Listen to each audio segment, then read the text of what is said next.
Imagine, in the middle of the night, when you are sound asleep, someone breaks into your bedroom with a handgun and a sword and kills your entire family, including children. Sounds like a dreadful nightmare, right? But the nightmare got us real for the Caffy family, as the horrific events of this brutal family slaughter are.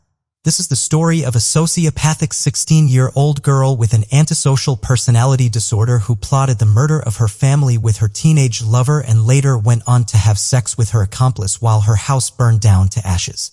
The crime was so unimaginable and ugly that it shook the whole nation, and every parent wanted to know what would make their children commit such a cruel act of violence. Came from a conservative and protective family. She had 2 little brothers, Matthew Caffy, 13 years old, and Tyler Caffy, 8 years old. Her family began homeschooling her when she was 13 after her family moved from Alba, Texas to Celeste, Texas, so that they could be closer to a conservative Baptist church where her parents worked as ministers while she sang in the choir. Her beautiful voice would sometimes move her audience and the church to tears. But for Erin, homeschooling was like an isolated existence for an otherwise social girl. She reportedly didn't have many friends, and her life was largely confined to the church and her parents' house, which she later tried to burn down. When Erin turned 16 in July 2007, she was allowed to work at the local sauna. One of her co-workers observed that she was so sheltered it was like she was seeing the world for the first time. And that was where she met her soon-to-be boyfriend, 18-year-old Charlie Wilkinson. He was a high school senior and known as hot-tempered, but he had never been arrested previously and had no serious discipline problems at school. This was the first pivotal moment in her life. The kind and sweet Erin that her family and friends had known and loved so much slowly went away. Nobody knew it yet, but at that moment all their lives were changed forever. Before we proceed, I've got an exciting surprise for you. We've launched a brand new channel dedicated to intriguing content such as old historical mysteries, cold cases, and particularly chilling horror stories perfect for bedtime. Drop a comment letting us know if you're a fan of horror stories or not. You can find the link in the description below. Let's find out who will be the first to explore it. Alright, let's dive back into the video. However, Erin's parents did not approve of Charlie. He had given them an impression of a rude, arrogant, and disrespectful 18-year-old. Although it's up for debate that these traits might have been more of Erin rather than Charlie. As time went on, Erin and Charlie's relationship grew intense and more passionate. They didn't care what anybody else thought in regards to their relationship. They started spending more and more time together. It was almost like they became part of each other. In fact, they had only been dating for a few months when Charlie presented Erin with his grandmother's engagement ring. You know how it is to be young and in love. Your brain gets foggy. All common sense goes out of the window, and sometimes it's hard to see what is so clear to everyone else around you. As Erin began to shut off everyone from her life except Charlie, secluded herself from the rest of the church, and started to engage in inappropriate PDA, her parents also began picking these changes in her behavior. This absolutely infuriated Terry and Penny, and from then on, the cafes limited Erin's time with Charlie to once a week in their home and under their watch. Charlie had to leave home by 9 p.m. and Erin could use her cell phone to talk to him only until 10 p.m. These restrictions made Erin very furious, and she planned to run away with Charlie. In February, Erin was grounded for talking to Charlie without permission and got her keys and phone taken away. It all became clear to her parents that this relationship will continue to cause problems as long as it will go on. Penny put her foot down and asked Erin to stop seeing Charlie. Allegedly, this was the moment when she decided that drastic steps were needed to be taken so that she and Charlie could finally be together with nobody around to disrupt them. Maybe this was the moment when seeds of a highly dangerous idea had taken in Erin's mind, and her parents were unaware of all these barbaric ideas that were making a home in Erin's consciousness. Terry and Penny thought that with the imposition of grounding restrictions and ending their relationship, they had fulfilled their parental responsibilities. But they had no idea they were totally ignoring Erin's increasing obsessive antisocial behavior and what was it going to lead to. And so came the early morning of March 1st, 2008, when the Caffy family could not see the sunrise. It was 2 a.m. in the morning when a loud bang of their bedroom door opening woke up Terry and Penny. I'd wait to the sound of our door slamming up against the wall. The 2 little kids, Matthew and Tyler, were asleep in the rooms upstairs. The 2 intruders burst into the couple's bedroom and opened fire, shooting them several times. Bullets showered the bedroom, and before Terry and Penny could make out what was happening, they were shot multiple times on their bodies. It was a horror that they had not even thought of in their lives. Your father, Terry, heard your mother say to Charlie, "Where's Terry?" To which Charlie replied, quote, "Terry is dead. Quit fighting this and it will go quick." And then he heard Charlie tell Penny, "Die bitch, die." To save Penny from the shots, Terry jumped on her and took 2 bullets straight on his face. Not only did they break in shooting hysterically, but they also came in carrying 2 samurai-style swords. After Terry took blows on his face, he flung out of the bed and the intruder shot Penny several times more. Then they shot Terry 3 more times in the back and once in the back of the leg. All in all, Terry took 11 shots on his body. Terry could not feel the right side of his body, and even when he tried to speak, nothing came out of his mouth. Then one of the killers took a sword and stabbed Penny in the neck, nearly decapitating her. He put the sword that he had to her throat and he rammed it in. Terry began to panic as he thought of his children who were asleep, and he knew that they would wake up. He was trying to get up when he heard Matthew cry out, "No, Charlie, no, why are you doing this?" It was Erin's boyfriend, Charlie, with his friend, who was later identified as Charles Wade, who was trying to murder the whole family. When Terry heard Charlie's name mentioned by Matthew, he knew who was in his house and why he was there. Then Terry heard a gunshot. He tried to get up, but as the blood rushed to his head, he collapsed. It was Matthew who had been shot dead. All this while, Tyler rushed and hid in the closet, but Wade found him hiding, and both of them took turns stabbing Tyler to death. Once Charlie and Wade were sure they had killed everybody, they took out their pocket lighters, set the house on fire, and fled the scene. It was a frightful sight of a family being slaughtered and a house burning down to its ashes. As Charlie and Wade escaped, they expected all of the family members to die, but Terry Caffy miraculously managed to survive. "I knew I wasn't able to get upstairs because the flames were just pushing me back into the bedroom, so I crawled on the bed and found Penny. She was already gone. I finally managed to crawl out our bathroom window and then dragged myself away from the house," said Terry. Until Terry was able to crawl 300 yards through the woods to neighbor Tommy Gaston's house. When Gaston called 911, the operator asked him where Terry was bleeding. "Where isn't he bleeding from? It's a miracle he's here at all." Terry was taken to East Texas Medical Center in Tyler and admitted to the critical care unit. In the ambulance, he named his daughter's boyfriend Charlie Wilkinson as the killer. In the rural communities as small as Alba, there are no strangers. Upon hearing Charlie's name, Chief Deputy Commissioner Kurt Fisher realized that Charlie was a friend of his son. The commissioner had gone fishing and four-wheeling with Charlie many times before. Fisher told the other detectives that he had spotted Charlie's car parked outside Matthew Wade's trailer. Matthew Wade was the brother of Charlie's accomplice, Charles Wade. He was a few years older than Charlie, and he and Matthew sometimes drank at his trailer. The detectives immediately rushed off to Matthew Wade's trailer. As they pulled outside the trailer, a teenager whom Fisher did not recognize ruggedly came to the door. He was unsure if Charlie had spent the night in the trailer or not, but he agreed to let the officers in. Fisher walked from room to room, stepping over piles of dirty laundry and empty beer cans. Wade and his girlfriend were woken up by the officers. Fisher told them he needed to talk to Charlie Wilkinson. As Fisher continued down the hall, he saw that a blanket covered the empty door frame of one bedroom. Pulling the blanket back, he shone his flashlight inside. He could see Charlie lying on a mattress awake, wearing only blue jeans, and a semi-automatic handgun lay on the floor beside him. As he thought Charlie might reach for the gun, Fisher asked him to show him his hands, led Charlie outside in handcuffs, and sat him on the porch. The officer told Charlie that Caffy's family had been attacked and killed earlier that morning, to which Charlie hung his head and kept quiet. "Were you involved in this?" Fisher asked. "No, sir, I got drunk last night and passed out," Charlie said, shaking his head. Deputy Amick went inside the trailer to get Charlie a shirt and his cowboy boots. As Amick carried them out to the porch, he noticed that they were spattered with blood. The officers put Charlie in the back of the squad car, where he stared out the window in silence as they drove through the woods towards Emory in the pre-dawn gloom. After Charlie was brought to the county jail, the officers obtained a search warrant from the justice of the peace and returned to the trailer to collect any evidence that might tie Charlie to the crime scene. They discovered a purse with Erin's driver's license as they went ahead and tore away piles of clutter.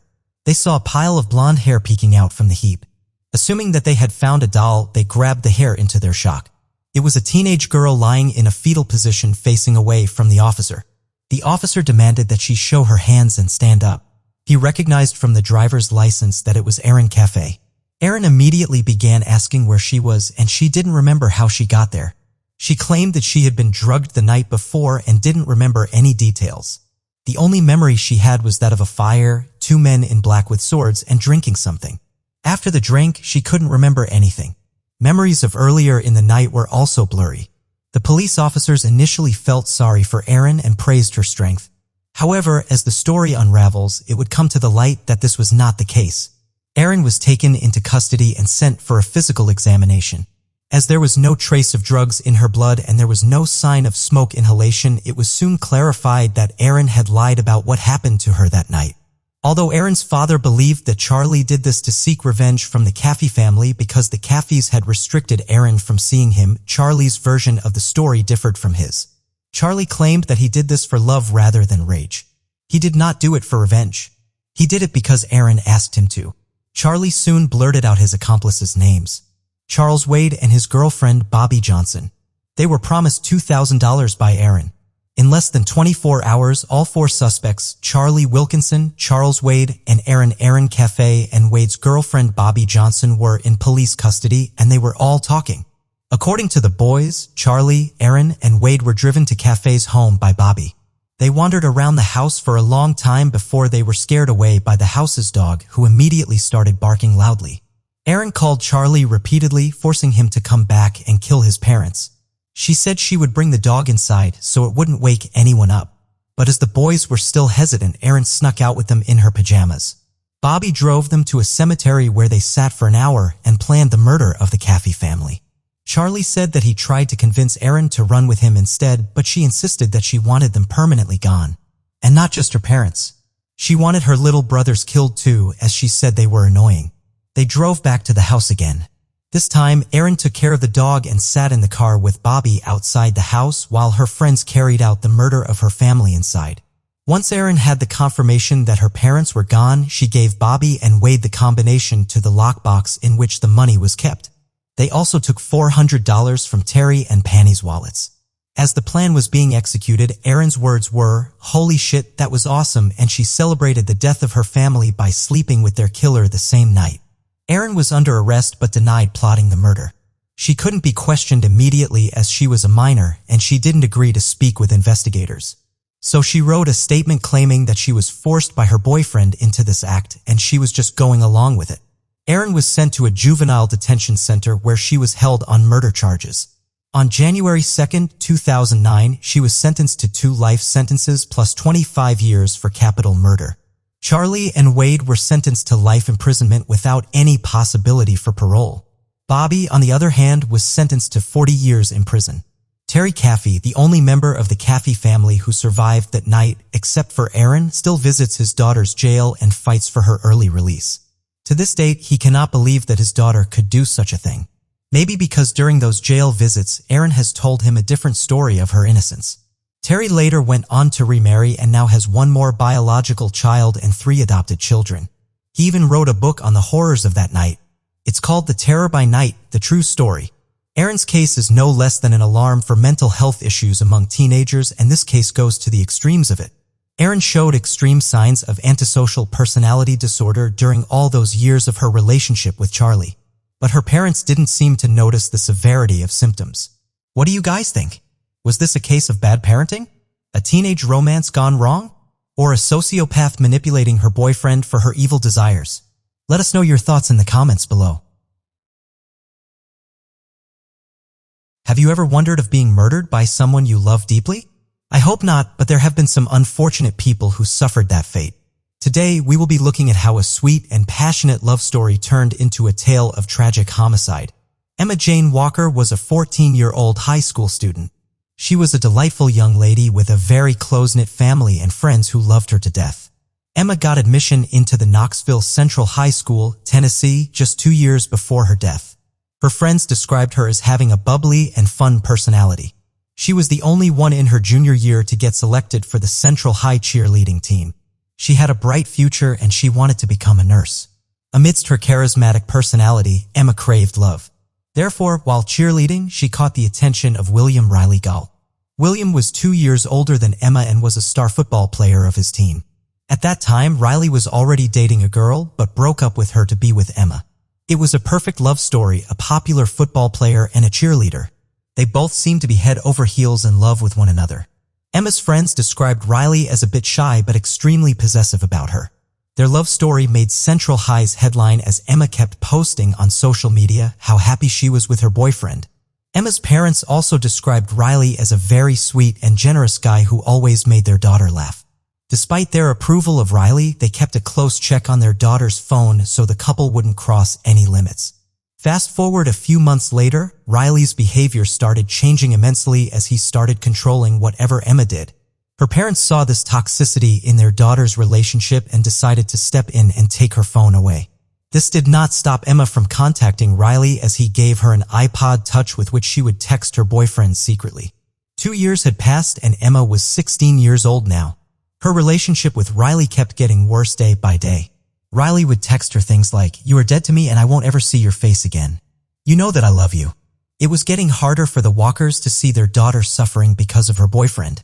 Riley's mom, Jill Walker, asked Riley to stay away from her daughter in order to protect her. Finally, in the fall of 2016, Emma broke up with her player boyfriend. Around the time, Riley had graduated high school and had been a junior in Maryville College, which was only 30 minutes away from Emma's house. This was a deal-breaker for Riley as he tried to take his own life by swallowing Vicodin pills in his dorm room. His friend witnessed his behavior and how much he was obsessed with Emma. Meanwhile, Emma's life started getting better. She started spending quality time with her family and friends and also realized that she deserved better. Things started getting normal for the Walker family as the breakup proved to be healthy for their daughter. It was a normal Saturday and Emma was at a friend's house celebrating their victory in the annual football game. Around midnight, Emma started receiving mysterious texts. The text asked her to come outside alone or they will kill someone she loved deeply. She told her friend Zach about these anonymous messages and he suspected that it would probably be Riley trying to get back together with Emma. Terrified by the text, Emma and Zach went out and found a man lying face down near a ditch. To their surprise, it was Riley. He told Emma and Zach that he had been kidnapped and did not remember anything as he was unconscious. Nobody believed him and said that he was doing this just to get sympathy from Emma. A day or two had passed when Emma had been home alone and saw a man in a black hoodie standing outside her window. "I hate you, but I need you right now." He got a text from Riley that he was speeding over to her house to save her. Jill Walker came back to check up on her daughter and found Riley sitting in her front yard. She got furious and asked Riley to leave her property immediately. Emma told her mom the entire situation and asked her to be gentle with Riley as he was only there to help her. Emma's friends again suspected that the mysterious man who was stalking her was none other than Riley himself. Following the days after this incident, Emma's parents never left her side as they were scared for her daughter. By Sunday night, everything had gotten back to normal. November 21st, 2016. It was a normal Monday morning when Jill Walker went into her daughter's room to wake her up for school. To her surprise, her daughter had no pulse. She freaked out and called 911 immediately. The ambulance came and rushed Emma to the nearest hospital, but it was too late. Emma was already dead. The hospital observed that she had been killed due to gunshots. The demise of a 16-year-old girl's death with a notably bright future made headlines throughout Tennessee. The investigations began as the Walkers and the entire Central High was mourning the loss of Emma Walker. Many condolences came in, including Emma's ex-boyfriend. He started posting her photos on social media, claiming how much he misses her and hopes that she would be in a better place. During the investigation, the police found 2 bullet holes outside Emma's room. The doctors told the police that Emma had been shot twice and 1 bullet had hit her ear, killing her instantly with the second one hitting her pillowcase. The police started interviewing all the suspects and one name kept coming up: William Riley Gall. Emma's parents and friends testified that Riley had been trying to scare Emma to get back with him. Riley's college roommate made a statement that the night before Emma's death, Riley had asked him how to remove fingerprints from a gun. This intrigued the police and they started investigating more about the 18-year-old college student. Riley had shared a secret with his friends that after he got kidnapped, he had taken a gun from his grandfather in order to protect himself. This made suspicions grow on him excessively. When the police checked out the records, it came out that Riley's grandfather had reported about his gun being stolen. There was no room for confusion anymore. Noah and Alex were Riley's best friends. They were also helping the police solving Emma's murder. The police asked the pair to secretly record Riley and trying him to confess murdering Emma. They both agreed and asked Riley questions about the homicide.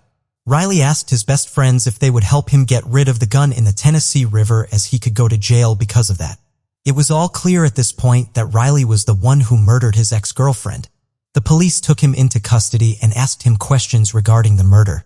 He kept denying it, yet his phone location showed otherwise. It was seen that Riley was outside Emma's house the night she got killed. It was 3 a.m. in the morning when Riley was seen going back to Maryville College. Along with that, the police also found black clothing and shoes in Riley's car, making it clear that it was him who was stalking Emma. The proofs were crystal clear, and 48 hours after Emma was murdered, Riley was in handcuffs. The trial of Riley Gall began, and it was argued that Riley was Emma's hero and it was just his clumsy act to scare Emma off so she would come back together with him. His intentions were never to kill her. This verdict did not come through, and eventually the jury made its final decision. William Riley Gall was charged with the offense of first-degree murder as well as talking, theft, and being in possession of a firearm. He was sentenced to prison for a lifetime with a maximum of 52 years to be even considered for parole. This has been a terrible case of a depressingly common type of homicide. Such cases are always hard to decipher whether they are a reality or not. It was a tale of love at first sight, but what happened at the end will leave you wondering what the motives of her actions were and why she sought so much pleasure in the tragedy of her lover. This is a story of love gone bad. Ryan Poston was born on December 30th, 1982 in Fort Mitchell, Kentucky to Lisa Carter and Jay Poston. He had 3 younger sisters, Catherine and Elisabeth Carter. He attended the International School Manila in Philippines and the International School of Geneva in Switzerland during high school. He later attended Indiana University where he triple majored in history, geography, and political science, then went to law school at the Salmon P. Chase College of Law at Northern Kentucky University in Highland Heights. Poston was a promising American attorney, was working as an attorney in Cincinnati, Ohio, and 28 years of age when he had met his supposed lover. While his lover, Shaina Michelle Ubor, was born on April 8, 1991 in Lexington, Kentucky, United States, she was 19 years old when they had met. Ubor was a student at the University of Kentucky, Lexington. She was majoring in psychology. In 2011, Shaina Ubor and Ryan Poston met on Meta, formerly known as Facebook. Poston had stumbled on a beautiful profile picture of Ubor on his mobile phone while surfing the social site. He was intrigued by the beauty of Ubor, which prompted him to further check her profile. Poston was sure he wanted to be more than a friend to the person he had seen in the picture. He sent her a friend request. The duo began talking and things were going on smoothly with their conversation. During their talking stages, there were arguments, but that didn't put off the relationship as the duo were so attached to one another. The reality between the duo differed from what it appeared to the public.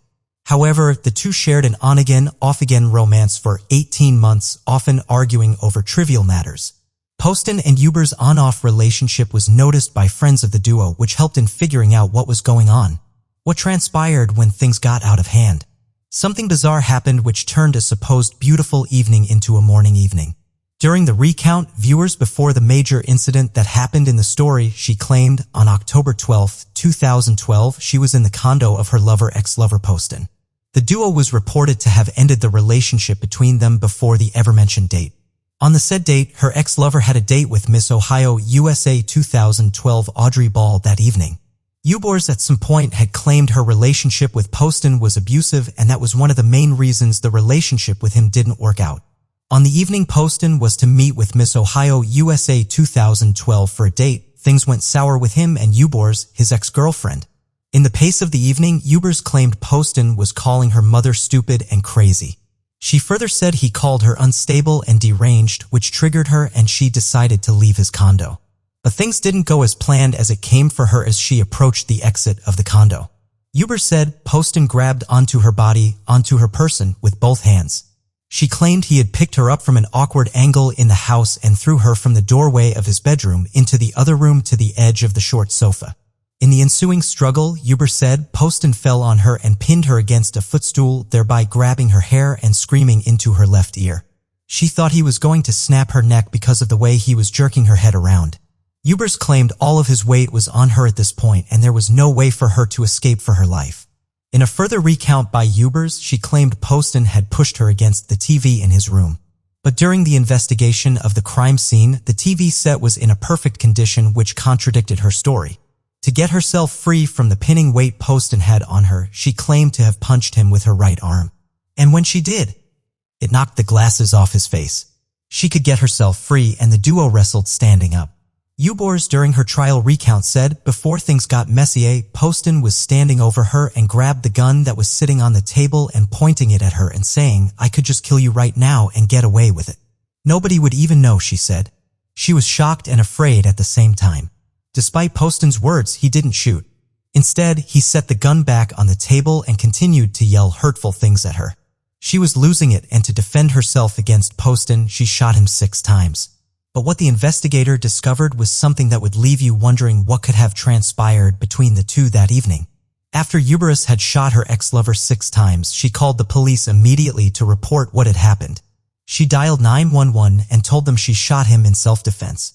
After the initial report, she continued to tell the dispatcher that because he was twitching and I knew he was going to die anyway and he was making funny noises, I shot him a couple more times. Ubor said he was twitching so badly and I didn't want to watch him lay there and twitch. Police on the crime scene searched and recorded all information that could help with their investigation in the case. However, what Ubor had told the investigators was contradicting to everything that was in the condo of Poston, which led the police to suspect Ubor murdered Poston in cold blood. Police brought Ubor to the police station for further questioning and interrogation. Officer Dave Fornash was the officer who interrogated her. She initially stated that she wanted an attorney but began to share details of the murder with him. During an interview with police, she said she knew Poston would die or be seriously injured. This was referred to according to a clip that emerged from her trial. Officer Fornash stated Ubor appeared unremorseful during her recount of the ugly incident and made several morbid jokes about the murder, including telling officers, "I shot him right there," pointing to her nose.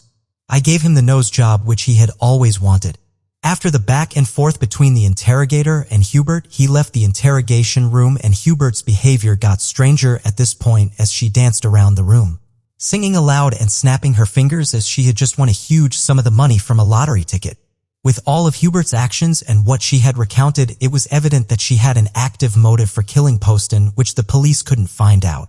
However, most people who had weighed in on this case believes Ubor had intentionally killed her ex-boyfriend for letting go of her and having a date with the Miss Ohio USA. In April 2015, Ubor claimed Poston was violent toward her while the prosecution countered all she had to say with evidence that what she was saying was the opposite of what had happened. At some point, the prosecutor said that she was obsessed with the attorney as the investigation revealed she was sending about 50 to 100 texts per day, sometimes to her ex-boyfriend. During the back and forth, the jury concluded and sentenced her to 40 years in prison for Poston's murder. She appealed and her sentence was overturned the following year because it was revealed that a convicted felon had served on the jury, which is not allowed by Kentucky law. While she was still in prison awaiting a conclusion to the case, Ubor was granted a second trial. Nivens and other former cellmates testified about her behavior behind bars and what she allegedly told them about Poston and his killing. One inmate, Cecily Miller, discusses Ubor's behavior after being arrested and how she never expressed remorse about killing her boyfriend. During Shaina Ubor's second trial in 2018, texts the then 21-year-old sent to her friends before she murdered Ryan Poston seemed to display an escalation in violent ideation, one that, by all appearances, went virtually unnoticed at the time. The prosecution brought forward witnesses who testified that Ubor sent them a text message joking that she wanted to accidentally shoot Poston at a gun range. Another witness testified that she had heard Ubor telling a coworker that she was going to kill her boyfriend. Some texts read, "When I go to the shooting range with Ryan tonight, I want to turn around, shoot, and kill him and play like it's an accident. Read the text," which was received by Ubor's friend Christy Euler. Another one described Ubor's growing rage at Poston, with Ubor stating her belief in a thin line between love and hate and that her love for Poston had turned into hate. Toward the end of their relationship, Shaina Ubor had conducted many internet searches for a woman which her ex-boyfriend had friend on Facebook in January 2012 named Audrey Bolt. Bolt, who was named Miss Ohio USA the same year, eventually agreed to meet up for a date with Poston, having ended things with Ubor at that time. According to the Cincinnati Enquirer, Ubor also added Bolt on Facebook, presumably to access more details about her. In an interview with a local Kentucky station via CBS, Bolt recalled her impression of Poston.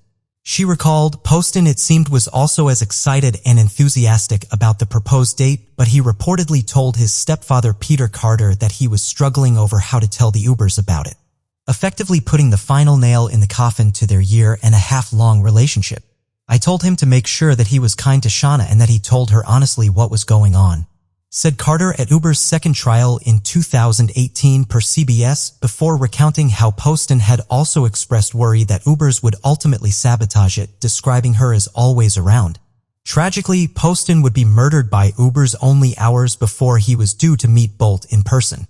A psychologist testified that she suffered from PTSD and borderline personality disorder and claimed the emotional abuse and distress caused by Poston led to her violent act of murder. Ubor was convicted of murder again in 2018. This time in August 28, 2018, she was sentenced to life in prison with the possibility of parole in 2032. In her most recent mugshot taken in 2019, she is my life. What do you think about this cold case? Let me have your thoughts or opinions in the comments section. We've all heard of Jill and true crime stories, but what if I told you that there's one case that is genuinely the worst incident of homicide in post-war Japan? While many true crime stories can be darkly fascinating, this one crosses that boundary by miles. The case of Junko Furuta is different. This is one of the few cases that will shake you to your bones and make you boil with rage from start to end. It's not fascinating, it's just horrible. The only mystery here is about how human beings can be so unimaginably cruel and how a judicial system can fail an innocent girl so badly after everything she went through. Let's get right into it then. Junko Furuta was a 17-year-old high school student living in the Saitama Prefecture in Japan in 1988. She was smart, ambitious, and generally well-liked by everybody around her. Her grades were great. She stayed away from alcohol and drugs, and she was working at a plastic molding factory in her free time to save up for a trip that she planned on taking after graduation. She had also accepted a job that she planned to take on after she graduated. Needless to say that she had a bright future ahead. Unfortunately for her, she went to school with some juvenile delinquents that were all low-ranking Yakuza members: Hiroshi Miyano, Gebara, Shinji Minato, and Yusuji Watanabe. Miyano had a history of committing crimes and apparently had been getting into trouble since elementary school. Reportedly, Miyano had a crush on her and had even confessed his feelings to her before, but she rejected him because she wanted to focus on her studies. Miyano's horrible reputation and his connections to the Yakuza scared most people quite a lot, but Furuta had the courage to outrightly tell him no. On November 25, 1988, Miyano and Minato were wandering around to find a victim to kidnap and rape. It just so happened that Furuta was riding back home around 8:30 p.m. after her shift at the job. Under Miyano's orders, Minato kicked Furuta off her bike and ran away from the scene. Miyano then approached her and pretended to help her out to try and get her to trust him. Unfortunately, she did. Miyano led Furuta to an old warehouse and immediately began threatening to kill her if she did not listen to him. She tried to fight back, but he managed to overpower her, after which he raped her and then led her to a hotel close by, where he raped her again. When he called up his friends to brag about exploiting her, Ogura reportedly asked him to keep her there to allow multiple people to take advantage of her. Miyano eventually took her to a park where his friends were waiting, after which they went through her bag and found her address written in her notebooks. To force her to cooperate, they threatened to kill her family if she tried to escape. They finally took her to Minato's house, which would be her prison for the next 44 days. On November 27th, Furuta's parents contacted the police to report her disappearance. Tell them that she had run away and was otherwise fine. They believed her and dropped the case. The boys also forced her to act like Minato's girlfriend when his parents were around, but quickly dropped the pretense when they realized that his parents would not report him to the police. The boys brutally tortured her over the next month. The brutality of the torturers escalated over time and initially began with humiliating her sexually before inflicting physical pain. While they also gave her limited food and water initially, they eventually stopped that and gave her a diet of cockroaches and milk instead. Their later statements reveal that their tortures included, but were not limited to, making her stand outside naked during the winter, force-feeding her large amounts of alcohol, making her smoke multiple cigarettes at once, urinating on her, beating her, penetrating her with various objects, and burning her with lighter fluid. They even stated that at one point they penetrated her with a hot light bulb that exploded inside her. Take a moment to let that sink in. Animals treat other animals better. These boys turned into complete monsters while Furuta continued to do her best to defy them and fight back. Not before long, however, the severity of the attacks and her next-to-nothing diet began to take a toll on her body. She became crippled and could not move at all. Her face became swollen. She was severely malnourished and her body was so injured that it became unable to urinate. As a result, her flesh began to rot while she was still alive. Her condition made her captors lose all sexual interest in her, and they found another 19-year-old woman to gang rape who, like Furuta, was also on her way home from work. On January 4th, 1989, a final brutal attack on her would end her life. Miyano had lost the game of mahjong the night before and decided to vent his anger out on Furuta. For over 2 hours, her captors tortured her and beat her repeatedly. They poured lighter fluid on her and set her on fire multiple times, which she apparently tried to put out before she became unresponsive. They dropped dumbbells on her stomach, forced her to drink her own urine, placed short candles on her eyelids, and dropped hot wax all over her body. At some point, they covered their hands with plastic bags to continue beating her. She eventually went into a state of shock and began to convulse, after which she succumbed to her injuries and soon passed away. The following day, Minato's brother called to inform them that Furuta may have died, after which the panic group loaded her body in a drum and filled it with wet concrete. They went on with their lives until Miyano and the grower of the grottos were killed. Arrested on January 23rd for the gang rape and kidnapping of the 19-year-old from December. Women's underwear was found at their addresses and they were finally questioned over 2 months later.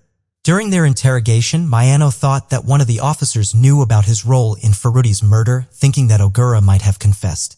Out of sheer chance, he told the officers where to find her body, which puzzled them since they thought that he might have been talking about another unsolved murder. The police found her body in the concrete drum the next day and identified her by her fingerprints. Several arrests were made immediately afterwards. The court initially kept the identities of the boys a secret because most of them were still minors, but a Japanese magazine called Shuken Bunshun found out who the accused were and published them. They said that because of the severity of the crimes that they committed, they did not deserve to have the right of anonymity. All of the accused pled guilty to the charges of committing bodily injury that resulted in death instead of murder. This is where the case gets even more heartbreaking. The ringleader, Miyano, was sentenced to just 17 years in prison. He appealed to the court, but they gave him an additional 3 years instead. The rest of the boys got much lighter sentences, serving only 7 to 8 years because they were below 18 at the time. All of them were released by 2010 and went on to commit more crimes, with Minato even being charged for beating and slashing the throat of another incident. Shows that after Aguro was released, he was soon arrested again for beating men for 4 hours because he thought that his girlfriend was involved with him. He allegedly boasted about his role in Furuta's rape, torture, and murder, and even told his victim that he had killed before and knew how to get away with it.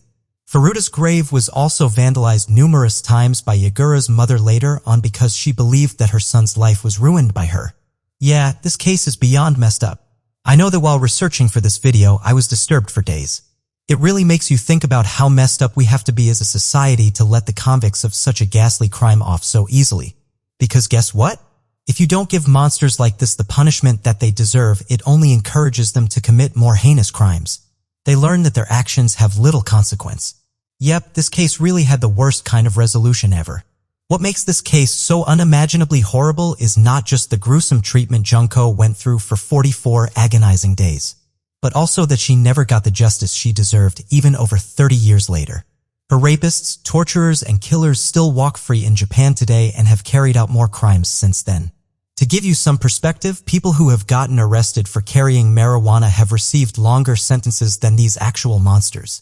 While Furuta never got the justice that she deserved, we only hope that by remembering her bravery, we could play a part in contributing to what she never received at court. She should not be forgotten, and neither should the failure of the legal system. The Lynn family murder. The Lynn family lived in North Epping, New South Wales of Australia, and they were an upright family who had their needs met. The husband Min Lynn and his wife Lily Lynn ran a successful family-owned newsagent in Sydney. Min and Lily had 3 children, June Brenda, who was 15, Henry, who was 12, and Terry, who was 9. The Lynn family also had Lily's sister Irene living with the family. The family had a cordial relationship where everyone openly expressed whatever was on their mind.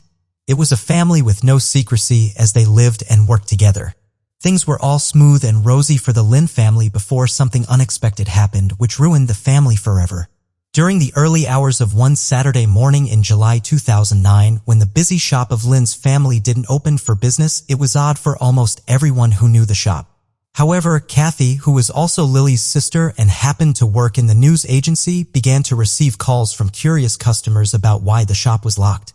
Upon hearing the situation of things, Caffy began to suspect something wasn't right with the shop being locked. This prompted Caffy and her husband Robert to go check the home of Min and Lily. As they arrived at the Lin family residence in the quiet suburb of North Epping, the front door, which was usually locked, was unlocked. Caffy was beginning to feel frightened about the development. As she and her husband took steps forward, they could see sprinkles of blood here and there. They took a bold decision to be sure of whatever was happening or might have happened. They went upstairs in the bedroom, and what she found next was a horrifying scene that kept her shivering for some minutes. Both Min and Lily were drenched in a pool of blood, bludgeoned to death by a weapon later described as hammer-like. In the next room, they found Caffy and Lily's sister Irene with the same awful fate. Both Min and Lily's young sons, 12-year-old Henry and 9-year-old Terry, were not spared either of this gruesome attack. They too were brutally murdered similarly like every other person in the house. In their bedroom, blood splattered all over the walls of Lin's house, which suggested that a great struggle had taken place before the gruesome attack. Caffy placed a call to the local police informing them about the gruesome situation which had occurred at the residence of the Lins. She could not utter her words fluently as she was shivering about her extended family who had just been horrifically murdered. The situation had a little twist here. Who was the only member of the Lin's family was paired as she was away on a school excursion in New Caledonia at the time of the gruesome attack. Brando was still at the school excursion when she learned about the gruesome killing of her family through Facebook. The police and paramedics did arrive at the scene, but it was so gruesome that they had to implore forensic analysts to help identify the members since the faces of the family were beyond recognition. They later concluded that the weapon that was used was likely to be a hammer. It only went from bad to worse as Brenda and the extended family had to live with a new harsh reality. Days after the incident, Caffy and her husband were finally composed enough to make emotional public pleas calling for support to help solve the murders. Brenda, who was the only daughter and the only surviving child of the Lin from the gruesome, went on to live with the Shees as they initiated the idea for her to come live with them and be a part of their new family as she has no other place to go to at the time. However, the lack of strong leads as well as the nature of the vicious attacks suggested a more personal motive than a simple burglary gone wrong.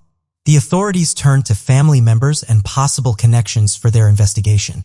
Robert Shi, a former ear, nose, and throat specialist in China before moving to Melbourne in 2006, was one of the early suspects, as many indications pointed to him. According to the Daily Telegraph, Shi had opened a restaurant in Melbourne, but when his new venture soon failed, he and his wife Caffy moved to Sydney and had been unemployed ever since. Various reports had also suggested that Shi was close to his extended family. It would take over a year for any breakthrough evidence to surface. During a forensic examination of Shi's garage in May 2010, experts found a tiny stain on the floor of the unkempt garage, known as Stain 91. According to The Australian, one of the forensic experts trained in bloodstain pattern analysis was convinced that Stain 91 looked like a transfer stain, the kind of stain produced from coming into contact with an object such as a weapon or a bag wet with blood. Lab tests, however, proved that the tiny mark was consistent with the DNA of the slain Lin family members. She was subsequently arrested in May 2011 while his wife Caffy maintained his innocence. As all these new developments were happening, Brenda was still living with her new family. It took 4 trials spanning over 7.5 years before she was convicted. The first trial was aborted when a possible sexual motive emerged, but the court refused to identify the victim as she was still a minor at that point. She later opened up on how Robert has been sexually assaulting her in her home while her parents were still alive, and how he continued to assault her after Caffy and Robert took her in as a new family. The second trial was halted when the judge fell ill, while the third trial ended in a hung jury. Finally, in 2017, she was found guilty of murder. After the verdict was announced, she proclaimed, "I did not murder the Lin family. I am innocent." The only surviving child of the gruesome incident that claimed the lives of the Lin family, she said that it was 2009 and the high school student was preparing to fly to New Caledonia for an excursion, and looked around the departure gate to see her classmates kissing their families goodbye. Being a prideful teenager, I did not say anything to my father. I just stood there awkwardly and thought to myself, it's just going to be a week. I am going to see them again really soon. Ms. Lin, now in her 20s, told a sentencing hearing for her uncle Robert Shi last week. But while she was overseas, she murdered her entire family. Her father Min Norman Lin, her mother Yunli Lily Lin, her aunt Yun Bin Irene Lin, and North Epping home on July 18, 2009. To this day, my biggest regret was not hugging my father and telling him I loved him. To say thank you for being an amazingly loving and caring parent. Paulette Gebara Farah, it's every parent's worst nightmare to put their child to sleep at night and then find them vanish before daybreak. Well, that's exactly what happened to Paulette Gebara Farah. The worst part was that she was unexpectedly found between something no one ever thought about. Paulette Gebara Farah was 4 years old when she mysteriously disappeared from her house on March 22, 2010. The case became prominent because she lived in one of the most upscale neighborhoods in Mexico and Huizcalucan. She had recently returned from a trip with her father Mauricio Gebara and sister, but her mother, Lisette Farah, had gone on a trip with her friend, Amanda de la Rosa, her lover, and multiple other men. Suspicions of her infidelity made Lisette the prime suspect in the case. The case became even more complicated when the family and 2 housekeepers provided inconsistent statements to the authorities. Paulette was born with both physical disabilities and a language disorder and had 2 nannies who helped care for her, Erica and Martha Casimiro. The family was considered relatively affluent. Paulette's father, Mauricio Gebara, worked in real estate while her mom, Lisette Farah, was an attorney. On one evening in 2010, Lisette claimed she had put her little girl to bed as normal, but when her nanny Erica came into her room the next morning, the little girl was nowhere to be seen. There were no signs of forced entry into the house or any indication that a struggle had taken place. The CCTV cameras, which surrounded the property where Paulette Gebara Farah lives, failed to show either when the child was leaving or being taken. The house had 2 family dogs that never made any noise during the night either. Where could the 4-year-old have gone without a single trace? The story quickly turned into a media frenzy. Flyers were posted, billboards were erected, and ads were all over the TV and on public transport. Lisette even made a public plea on television for her daughter's abductor to come forward. The search sparked a great deal of public interest, but soon many started placing the blame on Paulette's parents. The local community all came together to search for Paulette, but nothing was found. Alberto Basbas, the Attorney General of the state, became involved and launched what would become a huge 9-day intensive search and investigation. His involvement became the initial controversy. Many children are said to be reported missing in Mexico, but it wasn't until Paulette Gebara Farah from a richer family went missing that authorities put all their resources into finding her. Ultimately, police were baffled and found it very difficult to find the lead. To begin a tireless hunt for the little girl. A week after the disappearance of Paulette, it was announced that her parents and nannies were taken into custody. The first suspect identified in the case was Lisette. The stories which Paulette's parents and the nannies shared had inconsistencies, and the media and public began to become suspicious. This is when a shocking revelation came to light. According to a Mexican news report, Zocalo, there were some undercover recordings of Paulette's parents and their other daughter found. This contained a conversation that sounded like Lisette telling her daughter not to admit anything to the investigators, otherwise she'd get in trouble. Was she responsible for the disappearance of Paulette? However, Lisette claimed she was taken out of context. Both of Paulette's nannies, Erica and Martha Casimiro, claimed that the girl's parents seemed unconcerned while everyone was frantically searching for her. Even Lisette's media appearances made people uncomfortable. Her cold nature made people wonder if she was the one responsible for the death of her daughter. It was revealed that Lisette could have had a personality or mental disorder. According to Sandra Yadium, a legal psychiatric expert working with investigators, said Lisette has always remained very distant in matters of affection and emotional attachment disorder. A further twist in the story was that when Paulette, who had gone missing for 9 days, was somehow found in the same bedroom in which she was sleeping before her disappearance, an officer in the case caught a whiff of a petrified smell. This led him to find where Paulette, the very bed from which she disappeared. On March 31, 2010, Paulette's body was finally found. It was a bizarre finding as she was tucked away at the foot of the bed. The autopsy, as reported by CNN, ruled that Paulette's death was an accident, as it was reported that she had seemingly rolled to the foot of the bed and accidentally fell and lodged herself in the gap between the mattress and footboard. She then suffocated to death. According to reports at the time, the autopsy showed that Paulette died via asphyxiation and compressed the abdominal thorax. There were no drugs or toxic substances found in her body or any signs of physical abuse, according to the San Diego Union Tribune. Moreover, Bazis believed that Paulette's body hadn't been moved. The position the child was in when she was found was the same as the position she was when she died. That is, the original and final position is the same, he claimed in the Union Tribune. But conspiracy theories around Paulette's cause of death still abound. Someone noticed a pair of pajamas on top of the bed while Lisette was giving a TV interview before Paulette was found. Lying to police in the course of a murder investigation is never a good idea, and when you're the sole surviving member of the family, it's an even worse decision. As a result of Patricia's statements and behavior after the crimes, Patricia Columbo became the chief suspect. In all bids to unravel the true case of the murder of Columbo's family, a hint came in. Inspired by the promise of reward money, a friend led police to the men who had discussed killing the Columbo family with Patricia. The detectives quickly established roles for themselves to make Patricia crack. Instead of good cop, bad cop, one detective described as looking like Tom Jones assumed the role of boyfriend. At her family's wake and funeral, Patty flirted openly with the detective to the point where her grieving relatives thought he was the despised DeLuca who had alienated her from her family. DeLuca's caught a notice in the corner of the funeral home. When Patricia wasn't joking, smoking, or flirting, she flung herself on top of her parents' and little brother's closed caskets, wailing with grief.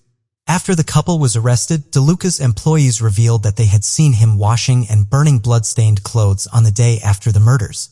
He had kept them silent by threatening their families. DeLuca attempted to have these witnesses killed by a cellmate, but another inmate thwarted the plan by telling the police. Rose, the investigating detective, chronicled how Columbo, then 19, plotted for 8 months to kill her family, soliciting friends and acquaintances to carry out the murders. The investigating detective revealed that in the summer of 1975, Patricia met 2 men that she seduced and tried to hire to kill her family. Patricia claims one of the men forced her to have sex. She provided them with a diagram of the Columbo home and photos of the family. However, the men did not act on her request, and on May 4, 1976, she and DeLuca, her 37-year-old boyfriend, entered the home and attacked her family.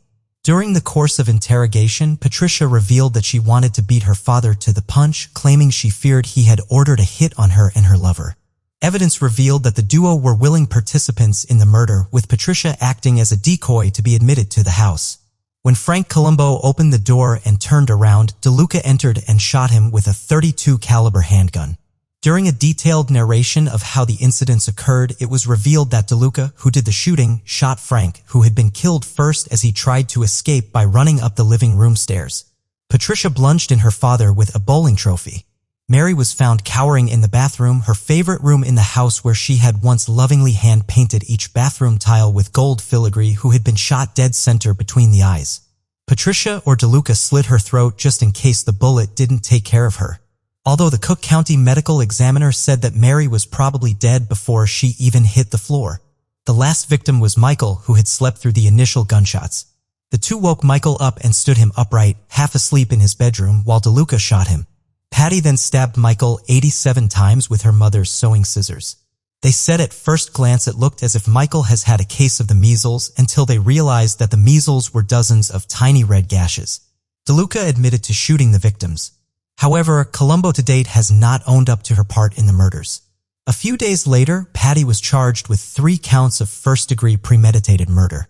In detailed evidence tendered to the court, Patty was charged with 3 counts of first degree. The cops determined that Patricia had originally set out to hire hitman, a couple of losers she met in a motel cocktail lounge, to murder her family. She had even gone so far as to draw a map of her parents' house, along with a warning that the family's white miniature poodle was a yapper. After the supposed hitman had strung Patty along, having sex with her and ripping her off of $2,000, Patty persuaded DeLuca to help her carry out the job. Columbo and DeLuca were convicted of shooting her parents, Mary and Frank Columbo, and brother Michael, and mutilating their bodies. They sentenced both the 200 to 300 years imprisoned for the murders and another 150 years each for conspiracy to commit murder. Columbo received an additional 50-year prison term for solicitation to commit murder. It all ended badly for the lovers who wanted to have it all at all costs. Before we proceed, I've got an exciting surprise for you. We've launched a brand new channel dedicated to intriguing content such as old historical mysteries, cold cases, and particularly chilling horror stories perfect for bedtime. Drop a comment letting us know if you're a fan of horror stories or not. You can find the link in the description below. Let's find out who will be the first to explore it. Alright, let's dive back into the video. Solving cold cases is something that is no longer the domain of just government authorities. They are also aided by internet detectives who have devoted many hours, words, and postings to solving long-forgotten cold cases. As it turns out, the hive mind is rather adept at playing detective, but the following are some of history's most perplexing cases that, despite the greatest efforts of professionals, keep puzzling us. Who burned alive the Istal woman? In 1970, at the height of the Cold War, a burnt body of a lady was discovered in a remote part of Norway. She had taken sleeping drugs, ingested carbon monoxide, and had been burned alive, according to an autopsy. Luggage belonging to the woman was later discovered, containing money from several different countries. She was eventually detected traveling around Europe with several fraudulent passports using various aliases. A family trekking in the Istal Valley near Bergen in western Norway came across the woman's burnt body. She was badly burned in the front and discovered with her hands lifted to her chest in a defensive stance. Personal items such as a watch, an umbrella, some jewelry, and many empty bottles were strewn about the body. Authorities believe the things were unusually positioned around the body, almost as if they were part of a ceremony. Her clothes were composed of synthetic fibers and didn't have any tags on them. She had eaten between 50 and 70 tablets of phenobarbital and had bruises around her neck. She had also breathed carbon monoxide and soot, indicating that she had been burned alive. Her death was considered suicide by Norwegian officials due to the lack of identifying documents and the presence of a substantial amount of sleeping tablets in her system. A few days later, a pair of luggage containing fingerprints matching the murdered woman was discovered at a train station in Bergen. Inside were wigs, makeup, clothing, eczema ointment, non-prescription eyeglasses, maps, and small sums of money from Norway, the United Kingdom, Switzerland, and Belgium. 100 Deutsche Marks were also hidden inside the case's lining. Any identifying information had been disconnected, cut out, or rubbed off. Even the eczema cream, which usually included the name of the prescribing doctor on the packaging, couldn't provide a clue. Heard of in Norway at the time. According to stable isotope research of her teeth, she was born in Nuremberg and grew up on the German-French border. Inside the luggage, the investigation detectives discovered a shopping bag, which they used to track out the woman's movements before she died. She had visited Norway numerous times over the year, staying in various hotels using counterfeit passports and false aliases. Tealed from Brussels at one hotel. She was Elisabeth Fritzl from a stand in another. People who interacted with her were eventually tracked down and interviewed. They all spoke of a gorgeous, stylish woman with black hair and brown eyes who was attractive, pleasant, and only paid in cash. She also wore wigs, spoke numerous languages, including French, Flemish, and English, and seemed tense most of the time. Years later, the Norwegian National Defense released information indicating the woman may have been traveling around the country watching the testing of the top-secret anti-ship Penguin missile. A fisherman had noticed the woman following the movements of Norwegian army troops. Is there any logic to this pie story? During the Cold War, Norway was a hotspot in the early 1970s. It not only shared a border with the Soviet Union, but it also assisted the United States and the United Kingdom in monitoring Russian nuclear testing and submarine warfare. Russian intelligence assets, as well as components from the CIA, MI6, and Mossad, were known to be present in the country. After seeing a sketch of the Istal woman in 2005, a man from Bergen came forward. He reported seeing a person matching her description hiking on a hillside approximately an hour away from Istal 5 days before her body was discovered in 1970. She was dressed inappropriately for the weather and was being pursued by two males who looked southern, according to him. He told the cops what he observed, but they dismissed his claim. A section of the lower jaw of the Istal woman was removed and saved before she was buried. Her teeth showed traces of extensive dental surgery, which was unusual for Norway at the period. In 2017, a stable isotope examination of her teeth revealed that she was born in Nuremberg around 1930 and grew up near the French-German border. Her dental work was found to have been done in Central Asia, East Asia, Southern Europe, and South America. The case continues to pique people's interest. In 2018, the BBC World Service and the Norwegian Broadcasting Corporation released a podcast called Death in Ice Valley, which delves into the death of the Istal woman in great detail. While the stable isotope study provided answers to some concerns, such as the woman's age and birth country, many more remain unanswered. Was she a saboteur? If that's the case, who killed her and why? Who was she employed by? Why haven't any of her friends, family, or loved ones come forward? This is a case that might remain shrouded in mystery forever. Ricky McCormick's last and only cipher. Ricky McCormick was discovered dead in a cornfield in West Alton, Missouri on June 30, 1999. 2 pages of the handwritten notes in McCormick's front pocket included a complicated cipher that the FBI, the American Cryptogram Association, and countless amateur codebreakers have yet to decode. According to a family relative, McCormick was a high school dropout who could not write and code. He couldn't spell a word and could only doodle. Authorities had to use fingerprints to make a definitive ID because McCormick's body had been rotting in the field for several days before being discovered. Even after an autopsy and a toxicology report, medical examiners struggled to pinpoint a cause of death due to the rate of the composition. However, death as a homicide after considering the suspicious aspect of where his body was discovered, as the region has previously been used to dump murder victims. The 2 notes discovered in McCormick's pocket had 30 lines of seemingly random letters and numbers on them. Some of the code is enclosed in parentheses, while others are circled. McCormick was an ex-con who worked part-time at a gas station and went back and forth between staying with relatives and living on the streets. He also had heart and lung problems and was receiving disability benefits at the time of his death. He had a slew of offenses on his record, as well as a spell in prison for statutory rape. The region where he was discovered, his body was discovered 50 miles from his home. According to his ex-girlfriend, McCormick traveled by bus to Florida sometimes, where he allegedly served as a courier for drug dealers transporting marijuana back to Missouri. McCormick's mental state has been the subject of various reports. McCormick's public attorney claimed he was suffering from some mental sickness or defect while awaiting trial for statutory rape. They had him evaluated by a local psychologist who determined that McCormick was mentally capable of standing trial. McCormick was described as street smart with an active imagination and a naive childlike illnesses.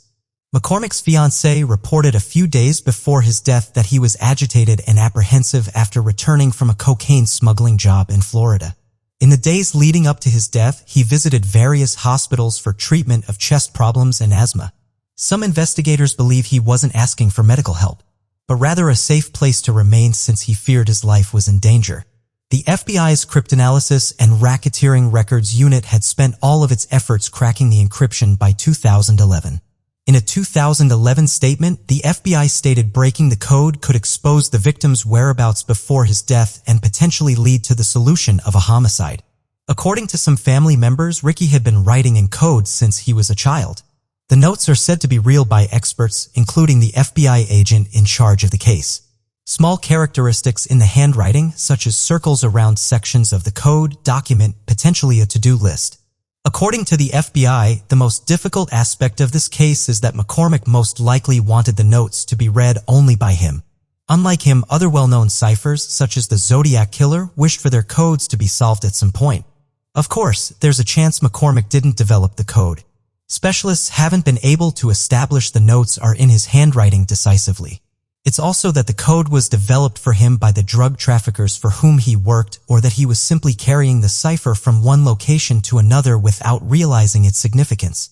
The FBI has set up a website dedicated to the case, inviting amateur code breakers to participate in the investigation. Ultimately, it is thought that the code contains information that will aid in the capture of McCormick's killers. Murder in the Vatican. Emanuela Orlandi was born and raised in Vatican City, the Pope's residence and a major tourist destination. She was on her way home from a flute lesson on June 22, 1983 when she vanished. She called home later that evening and spoke with one of her sisters, but her family never heard from her after that. Orlandi was last seen at a bus station in Rome city center before disappearing forever.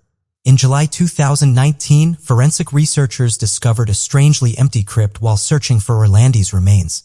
Since 1983, the Orlandi family has been following leads concerning Emmanuel's disappearance, which has taken them down some unusual paths. They petitioned the Vatican in 2019 to gain access to Princess Sophie of Hohenlohe's grave, which she died in 1836. Them to the tomb, and they opened 2 burial sites where Orlandi's remains were allegedly buried. There was no trace of Orlandi or anyone else when the experts opened the tomb. Although no one had been inside the tomb since 1836, it was evident that something unusual had occurred. There were no human skeletons or burial urns to be found. The Vatican had anticipated finding 2 tombs, but not 2 empty tombs. They were absolutely bamboozled. The Orlandi family has had to deal with a slew of bizarre tips and suspicions concerning Emanuela's whereabouts. The evidence varies from hearsay to cryptic musings, all of which raise more questions than they answer. Pietro Orlandi has received a plethora of information concerning his sister, and he is prone to following up on any leads he has provided, no matter how bizarre they may appear. Disappearance. Many of the tips they get come from people who think they saw her in a crowd, but the details seem more like movie plots than real-life scenarios. Regardless of how bizarre some of these leads are, the family investigates them in the hopes of learning more about Orlandi's disappearance. In 2008, Sabrina Minardi, who dated mobster Enrico De Pitis, claimed that Orlandi had been former president of the Vatican Bank. But it's unclear why he allegedly wanted her off the streets. Marchenkas died in 2006, and despite his involvement in an Italian banking crisis in the 1980s, no allegations of kidnapping or child endangerment were ever made. The Vatican simply stated that Minardi's claims came from a source whose value is exceedingly doubtful. Some have claimed to have seen Orlandi alive over the years. The Orlandi family is still hoping to find Emanuela alive after 3 decades of searching, no matter how unlikely it seems. Some of those who claim to have seen Orlandi believe they've run into her on the street, with tales coming in from as far as Turkey and England. Others, on the other hand, appear to be more interested in personal gain. Appearance in 2005, alerting the family to a local mobster's tomb.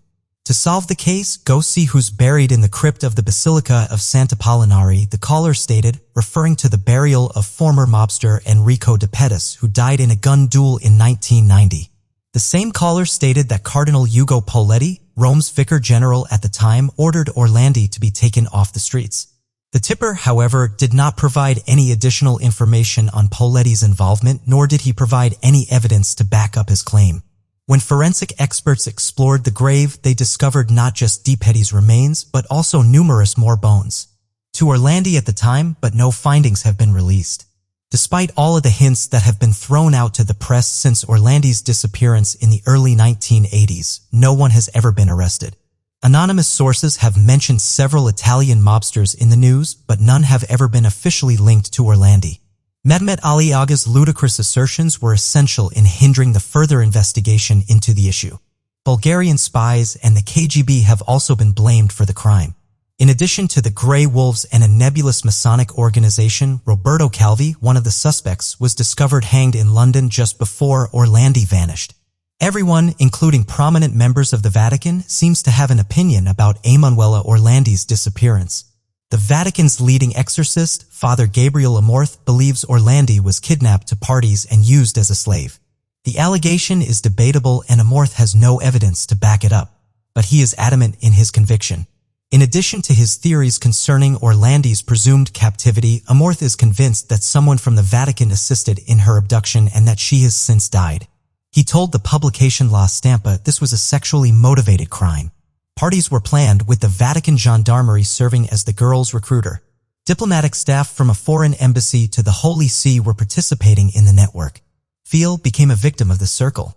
Emanuela Orlandi's family has concluded that more than one person is responsible for her abduction decades after she went. They haven't indicated whether they believe the death was caused by a government or religious organization, but her brother, Pietro Orlandi, finds it inexplicable that no one has come forward with concrete evidence. I'm incapable of accepting injustices, especially when it involves my sister. Especially knowing that there are people who know what transpired throughout the years. Their right to know the truth and their right to be treated fairly are precious rights to me that no one can ever take away. Some cases mark crucial chapters in the history books of law enforcement agencies. But this case is almost the whole history book. When the state police department spans more than half of their entire existence on a single case, they cannot resist being attached to it. Today, we look into the fourth oldest cold case in the United States, which was solved by a 19-year-old genealogy wizard. But the killer was already dead. This is the story of 9-year-old Marie Schiavarella and her family. The tragic story began on the morning of March 18, 1964. Marie Schiavarella, a quiet girl from Hazleton, Pennsylvania, enjoyed playing the organ and aspired to be a nun. One day, she set out to bring some canned goods to her teacher at St. Joseph's parochial school. She then later planned to attend the morning mass. But Schiavarella never made it back. She was last seen walking east on West 4th Street at 8:10 a.m. Reports claim that on the cold morning of March 18th, while Maurice was on her way back to the school, she was asked by the neighbors to come up and get warm. But Maurice refused as she had to get back to her teacher with the goods. Neither the neighbors nor Maurice could have anticipated that from that moment. Maurice and her obedience will be history for the next 5.5 decades. Somewhere along her way, she crossed paths with evil. At approximately 1 p.m. the same day, a man noticed what looked like a large doll in a coal mining waste pit. When he looked close, the doll was actually Marie Schiavarella. Her body was discovered north of Route 309 in Hazel Township, close to the Hazleton Airport. The investigation revealed Maurice was physically and sexually assaulted, murdered, and left at the scene with all her clothing and personal belongings. Before dumping her in a coal mining waste pit, the killer bound, gagged, raped, and strangled her. The discovery of her body shocked the entire Hazleton community. It was a heartbreak that was felt by everyone in the town, especially by the children. Children who were Marissa's age started to be afraid while they were alone or unescorted. The case changed the way people lived and how they approached their children's safety in the town. Well, good evening, Nick. I can tell you that the brutal murder of 9-year-old Marissa Schiavarella still haunts many people in Hazleton. And I can tell you, growing up in that city, everyone had heard about the murder, and some believed that murder in some ways marked the end of the innocence of that city. It didn't take long for the Pennsylvania State Police to begin their investigative efforts, which would ultimately last for decades. The authorities did not know that in this case, to even get a lead to work on, it would take years of grinding and scanning through databases. There were no leads or suspects immediately after the killing. The police could not retrieve any useful evidence from Marissa's body which could lead them to her killer. They had no idea that it would take them over 50 years to find a single lead. In 2007, investigators were able to develop a DNA profile of the suspect from fluids left on Schiavarell's jacket. But the DNA didn't match any criminals in their system. They checked the database monthly against all other criminals that had DNA in the system. But there was no successful match. Then in 2019, police tried a different approach and uploaded the DNA from Schiavarell's jacket to the genealogical database. This time, there was a match, but to what appeared to be a very distant relative. The DNA match was insufficient to get the relative into custody or charge him with murder. To generate public interest and garner leads in the case, in 2018, Pennsylvania State Police used the technology provided by Parabon Nano Labs to generate a snapshot phenotype facial prediction of the suspect from his DNA. The technology generated possible photos of the suspect at 3 different ages of life: 25, 40, and 60. The pictures generated were released in the public domain, but unfortunately no witnesses came out with any leads that could lead to Marissa's killer. This was at a time when even Marissa's parents had died. They did not live enough to see what would unfold in Marissa's mystery ahead. Her siblings had said that her parents never sought revenge or punishment to their daughter's killer. They just wanted justice, but they did not make it alive to the other end of this investigation. Finally, in 2020, the police got help from an unlikely source. An 18-year-old named Eric Schubert emailed the department and offered to build out a family tree. He'd volunteered with other cold cases before, and police accepted his help since Eric was known as a hardworking boy and a genius genealogy wizard. Schubert identified a number of family members, many of whom voluntarily shared their DNA with the police. The family tree eventually led the police to Marie Schiavarell's killer, James Paul Ford. Ford was 22 years of age back then, and he had a criminal history of sexual assaults prior to Schiavarell's killing. Unfortunately, police could not prosecute Ford because he had already died in 1980 and the cause of his death had been a heart attack. Police exhumed his body in January 2022. They found out a month later that his DNA was a match to the fluids left on Sugar Alice's jacket. This information was released to the press in a press conference by Pennsylvania police, which lasted for more than an hour. For Chavarala's surviving family, the news was bittersweet. Her sister Carmen Marie Radke stated that their family will always feel the emptiness and the sorrow of Morris's absence. She added further that they will continue to ask themselves what would have been or could have been on that fateful day. Her family also went ahead and praised the persistent effort of Pennsylvania State Police, because of which now they have gotten closure in a sense of being at peace with Marissa's murder. The grit and the determination of the Pennsylvania police to solve this case was applaudable. They left no stone unturned to find out who the killer was, and this was also a success story of a 19-year-old Eric Schubert who utilized his genius for very right purposes. But the question here still remains. After 5.5 decades into the investigation, when the killer was already buried in his grave, was justice actually served to Maurice and her family? Let us know your thoughts in the comments below. This is the case of 11-year-old Laura Ann Heuser, who was abducted, sexually assaulted, and brutally murdered. The girl's face haunted a detective for years, and the agent admitted with his teary eyes that he would see the little girl every time he closed his eyes during those years. On November 6, 1986, Laura disappeared while she was walking home from a gas station in St. Lucie County, Central Florida. After she went missing on November 9th, her dead body was found in a drainage ditch. Her body was immediately sent for an autopsy, and asphyxiation was listed as the cause of death. She had been raped and later strangled to death. The authorities launched an investigation into the murder, but they could not find any physical evidence from the crime scene. The killer murdered the juvenile victim and later altered the crime scene by placing the victim in a drainage ditch in an attempt to destroy all the physical evidence. This move of the killer hinted towards his experience with dealing with crime and evidence. The police found traces of male DNA on Laura's body. The DNA was kept preserved in sexual assault kit as there was no one to match the DNA with. Back then, DNA technology and the criminal database were not advanced enough to provide the authorities with any lead towards the killer. Laura's case eventually went cold in the files of the St. Lucie County Police Department. Nearly 4 decades later, Detective Paul Taylor with the St. Lucie County Sheriff's Office reopened the case. I had already been through the crime scene photos, the case file, and what they're telling me does not match what I'm seeing, claimed Detective Paul. Taylor was able to reach out to the original witnesses who had originally spotted Laura. The questioning of the witnesses led him to a fact that it was one of their own deputies who had turned the witnesses away and later moved the body. After the initial point when they found her, a detective showed up. He sent them away from the scene, and the witnesses were never contacted by law enforcement again. In February 2022, Detective Taylor revealed that it was their own former sheriff's deputy, James Howard Harrison, who is now their prime and the only suspect in the killing of the 11-year-old. Harrison was also a church pastor and worked for 10 separate law enforcement agencies since the 1960s. It was Harrison who saw Laura alive for the last time. He abducted her on the way, raped her, and after killing her, he dumped her body in the ditch. I am actually standing there in front of this victim's family, and I'm telling them that one of our deputies is the one who did it. It's rough, stated Detective Taylor. Investigators said Harrison had a pattern of inappropriate behavior with young women. Unfortunately, Harrison was not alive for the authorities to charge him for murder and rape. He died of cancer in 2008, but the detectives got a warrant to exhume his body from the Oakey Cemetery for a DNA sample. But by then, his DNA was too deteriorated to match with the sample found on Laura's body. Detective Taylor said that Harrison was forced to resign from the St. Lucie County Sheriff's Office 5 months after the Laura Ann Heuser homicide, and also was forced to resign from his church because of his sexually inappropriate behavior with young adults. He had been previously accused of molesting children several times. For Laura's older brother, it was disbelieved that his sister's killer was even finally revealed.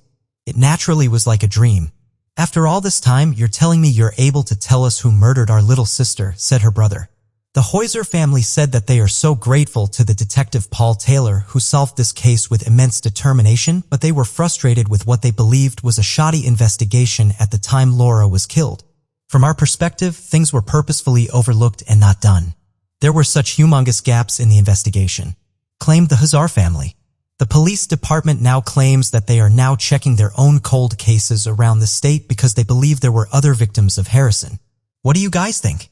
Did the former deputy use his authority as a deputy sheriff and his standing as a preacher in the community to go ahead and violate children during the entire course of his life? How do we keep our women safe from these authoritative men who manipulate the laws and the system for their own evil desires? Let us know your thoughts in the comments below. This is the story of 23-year-old Krista Bramlett from New Providence, Tennessee, who was found dead in her mobile home during the time when she struggled to find a roof over her head. It took 22 years to solve her murder. Krista Renee Bramlett was born in 1973 in California to Jim Langley and Kim Venable. She was known to be smart, caring, and funny. She was close to her family but chose to be financially independent and lived alone. Krista and her mother had lived together in Clarksville until 1995 when Venable relocated to Texas with Krista's 2 children. Krista remained in Clarksville to complete her GED. Krista lived alone in Clarksville as she worked toward her high school equivalency, so she could make a better life for her 2 young children.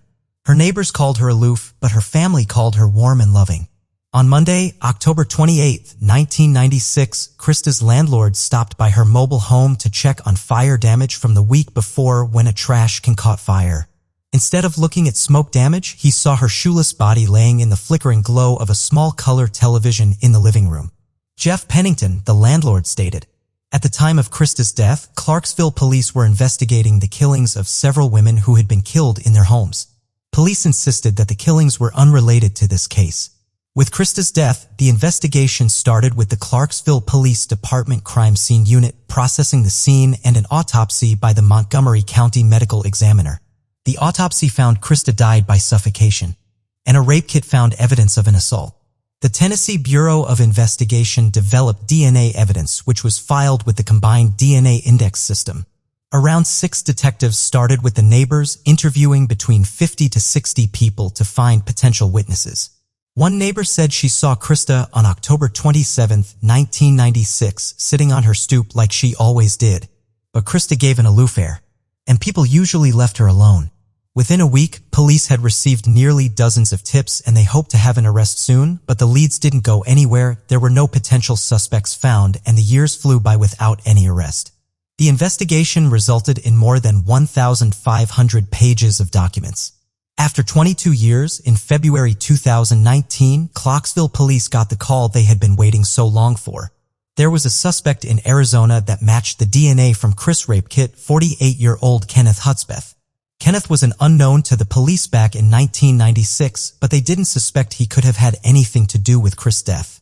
CPD cold case detective Michael Allery stated that Hudspeth's name had never surfaced in the initial investigation. Allery interviewed Hudspeth, who admitted to being in Clarksville at the time of Chris' death and to being in her home on the day of her death. Further, Hudspeth did not refute any of the facts of the case as presented to him. Hudspeth lived in the trailer park at the time and moved just after Chris' death in 1997. He had been arrested several times over the years, but his DNA wasn't successfully processed until 2019. Hudspeth was taken into custody on April 16th by Phoenix police and charged with criminal homicide. He will be extradited to Tennessee and booked into the Montgomery County Jail. He claimed he did drugs with Bramlett once before when he lived in the Sunnydale Mobile Home Park in Clarksville. Despite those claims, Bramlett's toxicology report came back clean with a low blood alcohol concentration level. When he was asked if he had sex with her, he first refused, but when shown the autopsy results and the DNA found inside Bramlett and on her bra, he claimed that he was so doped that he doesn't remember if he killed or had sex with Bramlett. "I was on bad dope. I know her. Did I have sex with her? I mean, I don't remember that," said Hudspeth in the courtroom. He further added, "I just don't see myself raping and killing this woman. I hope I didn't." Bramlett's family members were notified as soon as the break in the case was confirmed. "I knew all along that it was just a matter of time. There was never any doubt in our minds that they would find who had done it," said Krista's grandmother. In January 2022, 51-year-old Kenneth Hudspeth was found guilty and sentenced to life prison plus 20 years for the murder of Krista Bramlett. This is the story of 9-year-old Daryl Johnson, whose murder almost resulted in a false execution of an innocent man. The mystery of her death was considered solved for most of 2 decades and then heart-wrenchingly re-emerged as a cold case in 2001. It was 8 a.m. on the morning of February 24, 1982. Daryl was walking 6 blocks from her home to the Lincoln Elementary School, but she never made it. A massive search for the Nampa girl ended 3 days later, when a fisherman found her body next to the Snake River in rural Canyon County. An autopsy revealed that the child had been sexually assaulted and had suffered blunt force injuries to her torso and her head. The police also collected male hair and male DNA from the crime scene. In September 1982, 34-year-old Charles Fain was arrested for Daryl's rape and murder. Mr. Fain was arrested on the basis of a hair sample, which he gave voluntarily to the police, and the fact that he lived a block away from the Johnson family added up to his arrest. After being arrested, Fain denied any involvement in Daryl's murder. He even passed a polygraph test. But despite his denial and passing the test, he was charged with the murder of Daryl Johnson. At his trial, prosecutors mentioned that a shoe print found near the body could have been Fain's. In addition, 2 jailhouse informants testified that they had heard Fain admit to committing the crime, and in exchange for his testimony, the 2 informants received a reduced jail sentence. Despite this buildup against him, Fain remained firm on his argument that he was innocent. He claimed that he was 100 miles away from the block when Darlin was murdered. His testimony was corroborated by the other witnesses. The judge did not rule him out as a suspect. The results of his polygraph test were permitted as evidence in the court, and the DNA technology back then wasn't advanced enough to prove Fain's innocence. On November 4, 1983, Fain was convicted, and in March 1984, he was sentenced to death. For nearly 2 decades, Fain was behind the bars in isolation. Then came 1991. He was just 4 days away from being executed, but surprisingly, his execution was pushed back. In 1999, when the DNA technology was a bit more advanced, it was admitted that hair and DNA found on Daryl's body did not belong to Fain, but to an unknown man. He was then immediately exonerated. In August 1999, he was released from the Idaho Maximum Security Institution.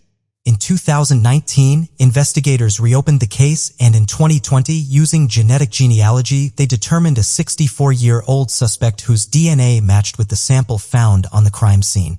The suspect was David Dalrymple. He was already serving a 20-to-life prison for kidnapping and abusing a child in 2004. In January 2022, Dalrymple was arrested, was formally charged with taking Daryl's life. He now remains in prison, awaiting his probable another life sentence or the death penalty.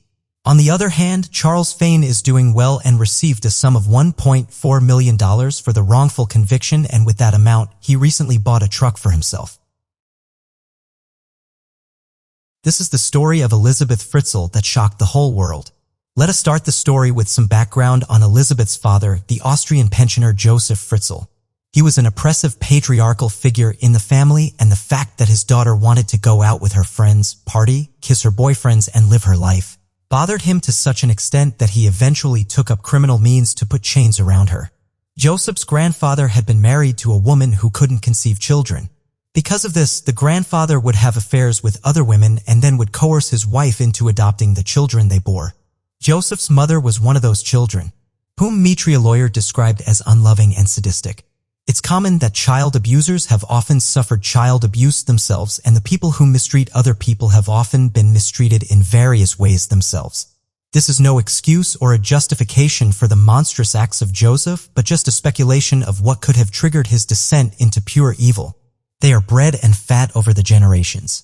With that in mind, let us look at what happened to Elisabeth Fritzl during those 24 years in a basement and how it all began. On August 28, 1984, 18-year-old Elisabeth Fritzl went missing. Frantic over the whereabouts of her daughter, Rosemary hastily filed the missing persons report. For weeks, there was no word from Elisabeth, and her parents were left to assume the worst. Then out of nowhere, a letter arrived from Elisabeth claiming that she had grown tired of her family life and ran away. Her father, Joseph, told the policeman who came to the house that he had no idea where she would go. He told the police that she has most likely joined a religious cult, something she had talked previously about doing. But the truth was that Joseph Fritzl knew exactly where his daughter was. She was about 20 feet below where the police officer was standing. Elisabeth was a girl full of dreams and aspirations, and she grew tired of her father consistently imposing harsh restrictions on her.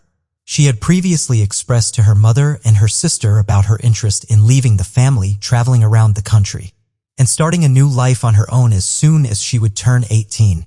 Joseph overheard this conversation and decided to do something about it. On August 28, 1984, Joseph called his daughter into the basement of the family's home. He was refitting a door to the newly renovated cellar and needed help carrying it. As Elisabeth held the door, Joseph fixed it into place. As soon as it was on the hinges, he swung it open, forcing Elisabeth inside and knocking her unconscious with an ether-soaked towel. For the next 24 years, the inside of the dirt-walled cellar would be the only thing Elisabeth Fritzl would see. Her father would lie to her mother and the police, feeding them stories about how she had run away and joined a cult. The police investigation into her whereabouts would run cold, and before long, the world would forget about the missing Fritzl girl. But Joseph Fritzl wouldn't forget, and over the next 24 years, he would make that very clear to his daughter. For the rest of the Fritzl family, Joseph was a hard-working husband and a father who was thoroughly dedicated to his career. For them, he would head down to the basement every morning at 9 a.m. to draw plans for the machines that he sold. And occasionally, he would spend the night there. Joseph's wife never doubted the actions or the intentions of her husband, since she didn't know what disgusting acts were happening right beneath her feet.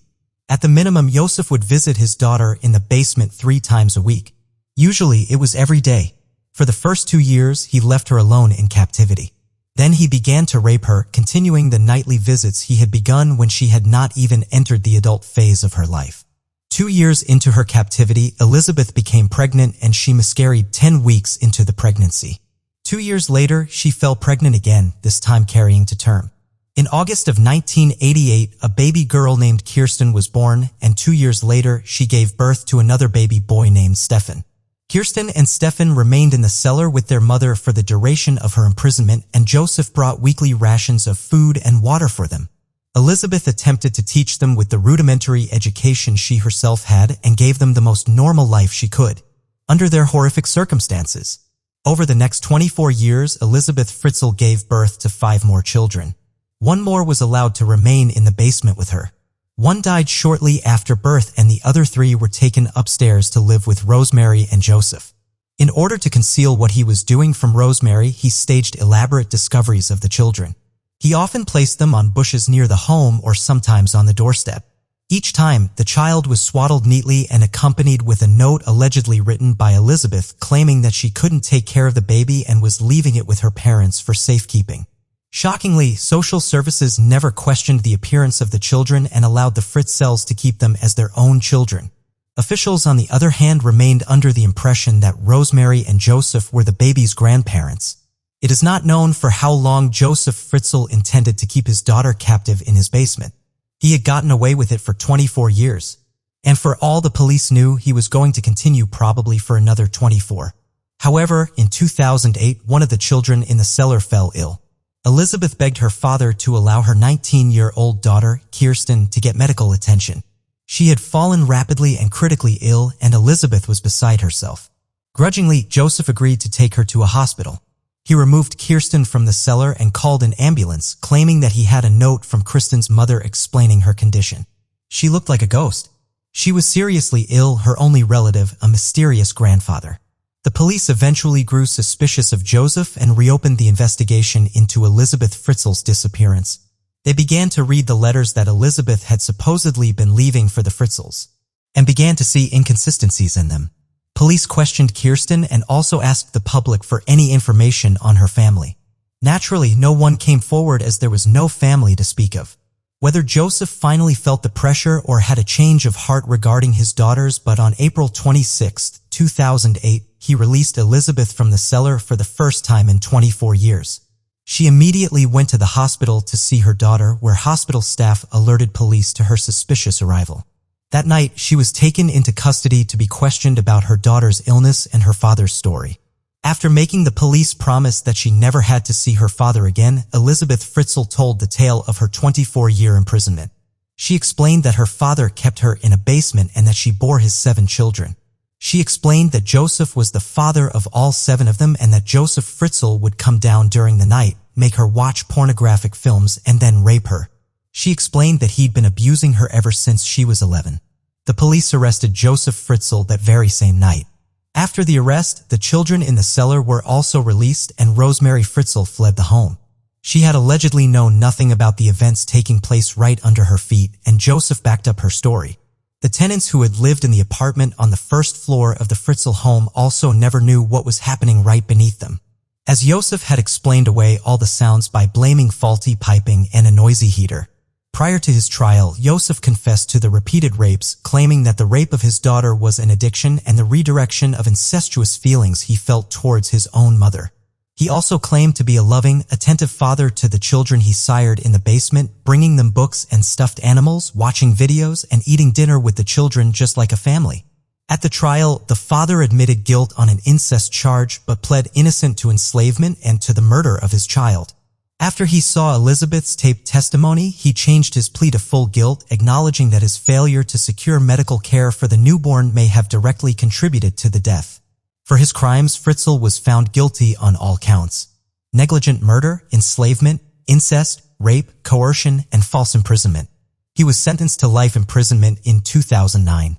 He has been in solitary confinement in Austria's Kremstein prison since that time. According to Austrian media, he now suffers from dementia and none of his family has visited during his decade behind bars.